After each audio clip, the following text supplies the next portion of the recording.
बिस्मिल्लाहिर्रहमानिर्रहीम। अस्सलाम वालेकुम। आज हमारा सेकंड लेक्चर है 10th क्लास बायोलॉजी का, that is gaseous exchange in plants. तो हमने सबसे पहले फर्स्ट लेक्चर में हमने गैशियस एक्सचेंज डिस्कस की, हमने सेलुलर रेस्पिरेशन की डिफ़ाइन देखी, हमने ब्रीदिंग की डिफ़ाइन देखी। ठीक है, तो आज हम देखते हैं कि गैशियस एक्सचेंज इन प्लांट्स में किन किन तरीक़ों से जो है वो गैसों का तबादला होता है। ठीक है, फ़र्स्ट ऑफ़ ऑल पहली बात तो ये है कि हम ये देखें कि पौधों को गैसों के तबादले की ज़रूरत क्यों पेश आती है। ठीक है, तो अगर उनको ज़रूरत पेश आती है तो उनके पास क्या कोई प्रॉपर ऑर्गन है गैशियस एक्सचेंज के लिए, गैसों के तबादले के लिए, ये बात हम देखते हैं। अच्छा, हम कहते हैं कि जो यूनिसेलुलर ऑर्गेनिज्म होते हैं जिनकी बॉडी सिर्फ सिंगल सेल से बनी हो, या फिर सिंपल मल्टी सेलुलर, ऐसे जानदार जिनकी बॉडी ज़्यादा सेल से तो बनी हुई हो लेकिन वो सिंपल हो, ठीक है, उनमें ऑर्गन या किसी किस्म की कॉम्प्लेक्स ऑर्गेनाइजेशन ना हो, टिश्यूज़ ना बने हों उनकी बॉडी में, तो उनको हम सिंपल जो है वो मल्टी सेलुलर ऑर्गेनिजम्स कहते हैं। तो हमारे पास जो यूनिसेलुलर ऑर्गेनिज्म है और सिंपल मल्टी सेलुलर ऑर्गेनिज्म है, उनके अंदर कोई ऑर्गन या ऑर्गन सिस्टम नहीं होता और उनको गैसों के तबादले की ज़रूरत भी नहीं होती, because their every cell is responsible for their own gaseous exchange. उनकी बॉडी का हर सेल अपने गैसों का तबादला खुद करता है। ठीक है, पूरे ऑर्गेनिज्म को गैसों के तबादले की ज़रूरत नहीं होती, उनकी बॉडी का हर सेल जो है वो अपनी रिस्पॉन्सिबिलिटी, अपना काम खुद करता है। ठीक है, लेकिन जब हम बात करते हैं कॉम्प्लेक्स मल्टी सेलुलर ऑर्गेनिजम्स की, जैसा कि हमारे पास प्लांट्स हैं या एनिमल्स हैं, तो इनके अंदर प्रॉपर ऑर्गन या ऑर्गन सिस्टम की ज़रूरत है जिसके ज़रिए हम गैसों का तबादला करें, क्योंकि इनकी बॉडी का हर सेल डायरेक्ट कांटेक्ट में नहीं है एटमॉस्फेयर के साथ। ठीक है, इसलिए प्लांट्स में और एनिमल्स में जो कॉम्प्लेक्स मल्टी सेलुलर हैं उनमें गैसों का तबादला जो है वो किसी ऑर्गन या ऑर्गन सिस्टम के थ्रू पॉसिबल है। ठीक है, क्योंकि प्लांट्स में भी हम बात करें तो हर सेल अपने गैसों का तबादला खुद नहीं करवा सकता।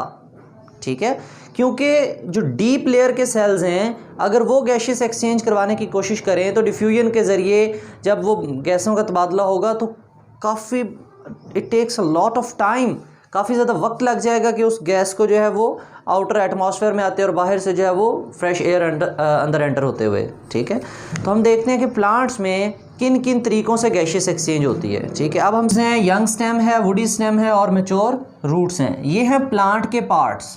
ठीक है, और अब हम देखते हैं कि वो मैकेनिज़्म, वो प्रोसेस जिसके ज़रिए गैसों का तबादला पॉसिबल है। ठीक है, तो वो हमारे पास 3 से 4 जगह हैं मैकेनिज़म्स कि किन मैकेनिज़म्स के थ्रू जो है वो गैशियस एक्सचेंज होनी है।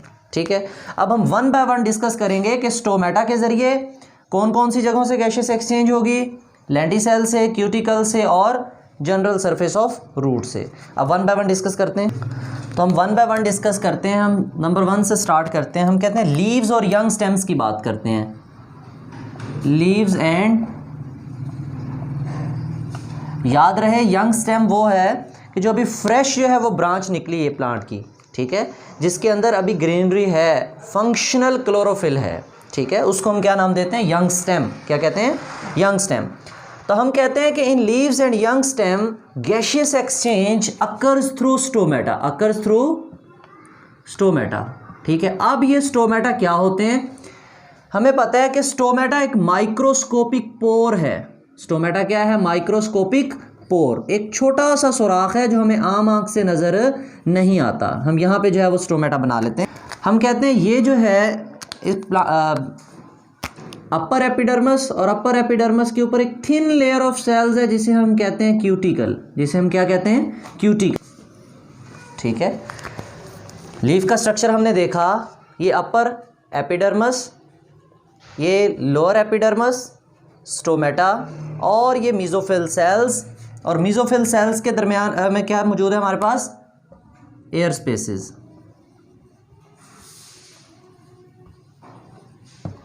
ठीक है, तो हमने कहा कि जो लीव्स और यंग स्टेम हैं उनकी जो गैशियस एक्सचेंज है वो कहाँ से होती है, स्टोमेटा से। कहाँ से होती है, स्टोमेटा से। अब हम देखेंगे कि जो प्लांट है उसको 2 हालतों का सामना करना पड़ता है। प्लांट्स बॉडी फेसेस 2 सिचुएशंस, एक हमारे पास डे टाइम की कहानी है और एक हमारे पास नाइट टाइम की कहानी है। ठीक है।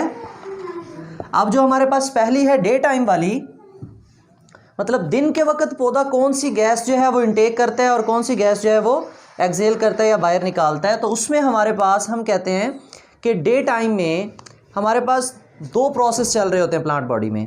एक तो फोटोसिंथेसिस चल रही है और दूसरा हमारे पास रेस्पिरेशन का फिनोमेना चल रहा है, ठीक है।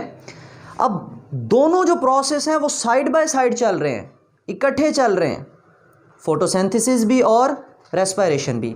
अब हम ज़रा ये देखते हैं कि फोटोसिंथेसिस में हमें कौन सी गैस की ज़रूरत है और कौन सी गैस फोटोसिंथेसिस के प्रोसेस में बनेगी, और बनेगी तो क्या वो सरप्लस होगी, फालतू होगी, या वो पौधा खुद यूज़ करेगा। अगर फालतू होगी तो वो कहाँ पे हम निकालेंगे। इसी तरह कौन सी गैस जो है वो प्लांट जो है वो एक्सक्रीट आउट करेगा, तो किस सिचुएशन में वो गैस फालतू होगी वो देखते हैं हमने कहा तो हमारे पास डे टाइम में जो कंडीशन है उसमें हम कहते हैं कि हमारे पास फोटोसिंथेसिस भी हो रही है और रेस्पिरेशन भी हो रही है। अब हम कहते हैं कि फोटोसिंथेसिस के लिए हमें कौन सी गैस रिक्वायर है। प्लांट जो है वो कार्बन डाइऑक्साइड इंटेक करते हैं, ठीक है। जब ये एयर को इंटेक करते हैं तो साथ में वहाँ से डिफ्यूजन के ज़रिए जो है वो कार्बन डाइऑक्साइड मीज़ोफिल सेल्स में एब्जॉर्ब हो जाती है। अब मीज़ोफिल सेल्स में क्यों एब्जॉर्ब होती है, क्योंकि मीज़ोफिल सेल्स के अंदर कौन सा प्रोसेस होता है, फोटोसिंथेसिस का।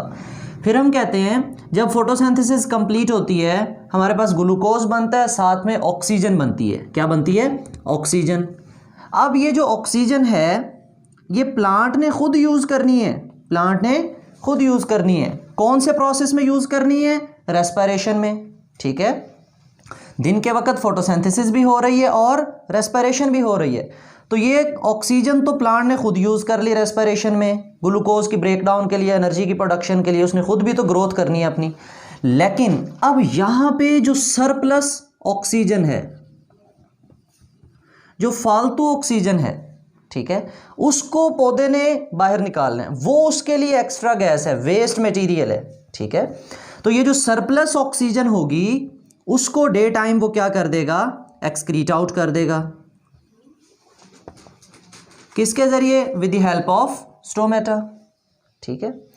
लेकिन इसी तरह जब हम रात की बात करें, ड्यूरिंग नाइट टाइम बात करें, बल्कि डे टाइम में भी देखें कि रेस्पिरेशन का जो बाई प्रोडक्ट बनेगा that is carbon dioxide, that is carbon dioxide. तो ये कार्बन डाइऑक्साइड दिन के वक्त प्लांट में एक्स्ट्रा नहीं है, क्योंकि ये जो कार्बन डाइऑक्साइड बनेगी रेस्पिरेशन में ये दोबारा यूज़ हो जाएगी किसमें, फोटोसिंथेसिस में।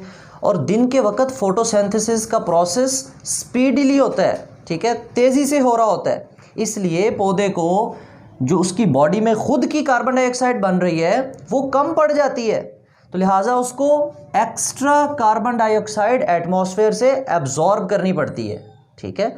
तो कंक्लूजन हमने ये निकाला कि दिन के वक्त ड्यूरिंग डे टाइम प्लांट जो है वो कार्बन डाइऑक्साइड गैस को इंटेक करेंगे और ऑक्सीजन गैस को एक्सक्रीट आउट करेंगे। अगर हम नाइट टाइम की कहानी देखें तो बिल्कुल ये प्रोसेस उलट है। हम कहते हैं ड्यूरिंग नाइट में क्या होता है कि हमारे पास फोटोसिंथेसिस का प्रोसेस नहीं हो रहा, फोटोसिंथेसिस का प्रोसेस नहीं हो रहा। Respiration takes place all the time, दिन हो रात हो रेस्पिरेशन तो होगी। अच्छा, तो फिर रेस्पिरेशन में कौन सी गैस चाहिए हमें, ऑक्सीजन, क्योंकि दिन के वक्त फोटोसिंथेसिस नहीं हो रही तो फोटोसिंथेसिस के नतीजे में ऑक्सीजन भी नहीं बन रही। तो अब ऑक्सीजन पौधा कहाँ से लेगा, अब पौधा डायरेक्टली ऑक्सीजन जो है वो एटमॉस्फेयर से एब्जॉर्ब करेगा, ठीक है, with the help of stomata, with the help of lenticels, with the help of cuticle. अच्छा, जब ये ऑक्सीजन अंदर जाएगी तो रेस्पिरेशन होगी, रेस्पिरेशन के नतीजे में दोबारा क्या बनेगी, वही कार्बन डाइऑक्साइड।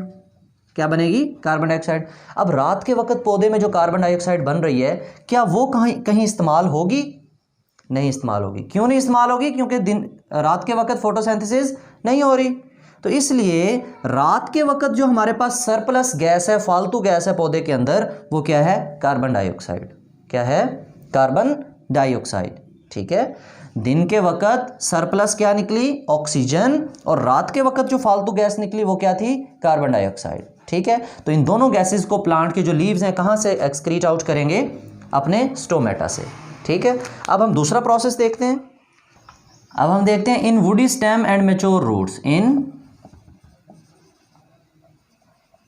पहले हम देख लेते हैं इन वुडी स्टेम।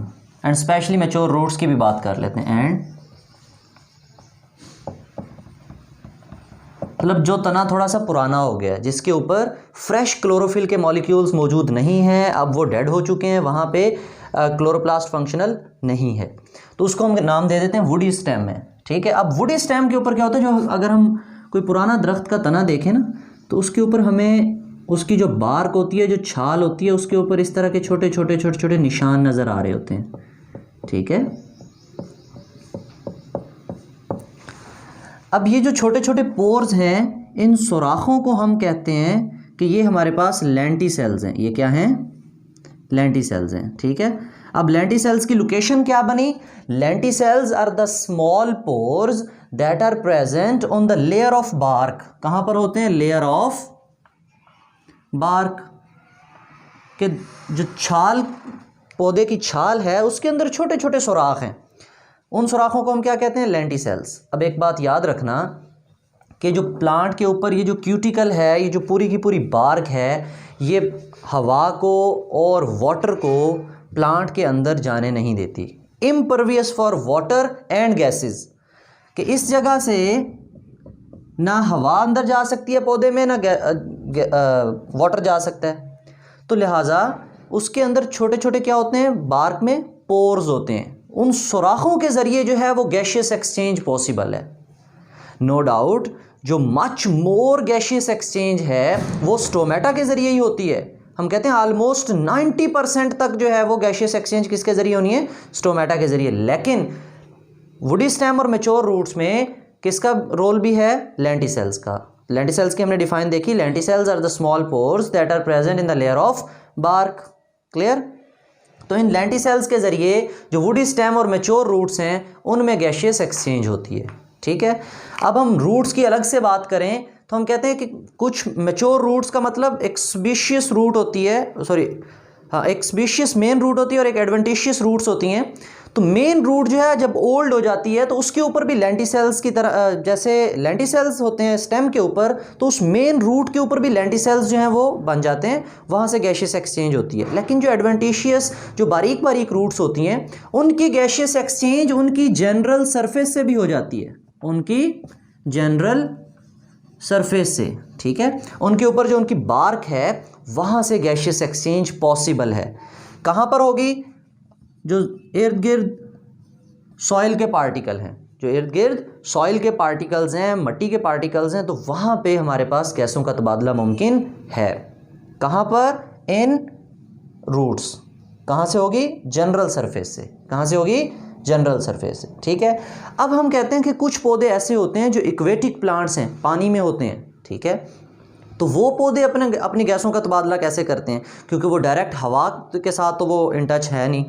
तो अब हम कहते हैं कि जो इक्वेटिक प्लांट्स हैं वो वाटर गैशियस एक्सचेंज करते हैं और उन गैसों से तबादला करते हैं जो पानी में डिज़ोल्व है। ठीक है, अगर उन्हें ऑक्सीजन चाहिए तो पानी में मौजूद जो डिज़ोल्व ऑक्सीजन है उसको वो एब्जॉर्ब करेंगे, और अगर उन्हें कार्बन डाइऑक्साइड चाहिए तो वो भी वहीं से एब्जॉर्ब करेंगे। अगर उन्होंने रिलीज़ करनी है तो वो किसके साथ ही करेंगे? वाटर के साथ। तो लास्ट पॉइंट हमारा ये बनेगा कि जो इक्वेटिक प्लांट्स हैं, ठीक है, वो गैशियस एक्सचेंज कहाँ पर करेंगे? कौन सी गैसेस के साथ अपना जो है वो तबादला करेंगे? दैट इज डिजॉल्व्ड गैसेस, या डिजॉल्व ऑक्सीजन इन वाटर। ठीक है, dissolve oxygen in water. Clear? तो हमने 4 टाइप के मैकेनिज्म देखे। हमने कहा स्टोमेटा के ज़रिए, लेंटिसेल्स के ज़रिए और क्यूटिकल के ज़रिए। क्यूटिकल, जब मैंने आपको लीफ का स्ट्रक्चर पढ़ाया तो उसके ऊपर सिंगल लेयर ऑफ सेल बनाई मैंने। हम कहते हैं क्यूटिकल एक सिंगल लेयर ऑफ सेल है जो लीफ एपिडर्मस के ऊपर होती है, लीफ की एपिडर्मस के ऊपर होती है, और उससे भी थोड़ी बहुत गैशियस एक्सचेंज हो सकती है। ठीक है, और फिर हमने देखा general surface of the root, और फिर हमने बात की इक्वेटिक प्लांट्स की। तो if you have any question you are welcome to ask in comment section. Thank you, अल्लाह हाफिज़।